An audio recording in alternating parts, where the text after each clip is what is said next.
Hey everyone, Tim Sullivan here from PTO Today, back with more video blogs. This week I'm going to answer a question from Lisa Gunlack. Lisa, come here. Lisa is our community manager. Come here, please, Lisa. Right? Just put your head right in here. See, Lisa? Right? Lisa's our community manager of PTOtoday.com. She's been great. You may have run into her across our message boards in our community. But Lisa prepared for me a list of some very common questions to maybe address through video blogging.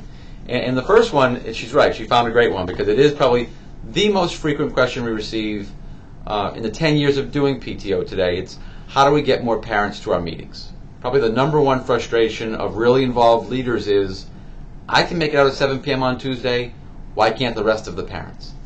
And my answer for that sometimes frustrates leaders. My first answer to that question is, stop worrying about it so much.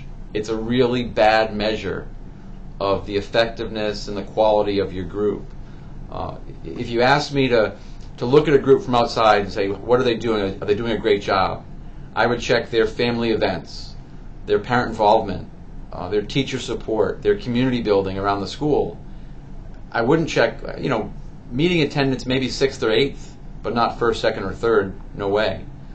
So my first answer to PTO leaders on this question is, stop worrying about meeting attendance. It's not a great measure. The good news is, if you do work on those other things, parent involvement, community feeling, support, meeting attendance does grow. As you build involvement, some percentage of those parents who get more involved will become quote-unquote crazy, like maybe you are, like I am at my kids' school. I go to all the meetings, but a lot of parents don't. They might be busy. I'm busy too, yes, but I've chosen the PTO as one of my places to get really involved. They might be coaching Little League, they might be taking care of a sick mom, a sick grandparent. It's not really my business. I've chosen to get really involved in the PTO and go to the meetings. Some parents haven't, but if they can come to parent-teacher conferences or the family fun night and become part of our school community, I feel like that's what I'm working for as a PTO leader. So if I can get my meetings from five regulars to 7, I've made a big improvement. That's 40%. If I can go from 10 to 15, that's 50%. A lot of leaders think, well, there's 400 parents in our school and we only get 10 people. That's horrible. I'd flip it around and say, well, we do a lot of great work with 10. If we can get to 15, imagine what we can do.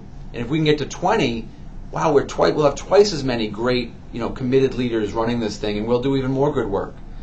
That's a more positive, more achievable perspective, and I think it's more realistic. All parents will never come. Half of the parents will never come. They're meetings.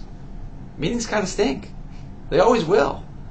You're competing with American Idol in a couple months. You're competing with Monday Night Football. You're competing with a lot of things. You're competing with the couch for a tired parent. That's a tough thing to compete with, and you're only going to get the relatively few parents who choose to make PTO involvement a really huge part of their life. The rest of the parents, if they volunteer once in a while, attend your events, that's great. That's what we should measure. Meeting attendance isn't the end-all be-all of PTO success.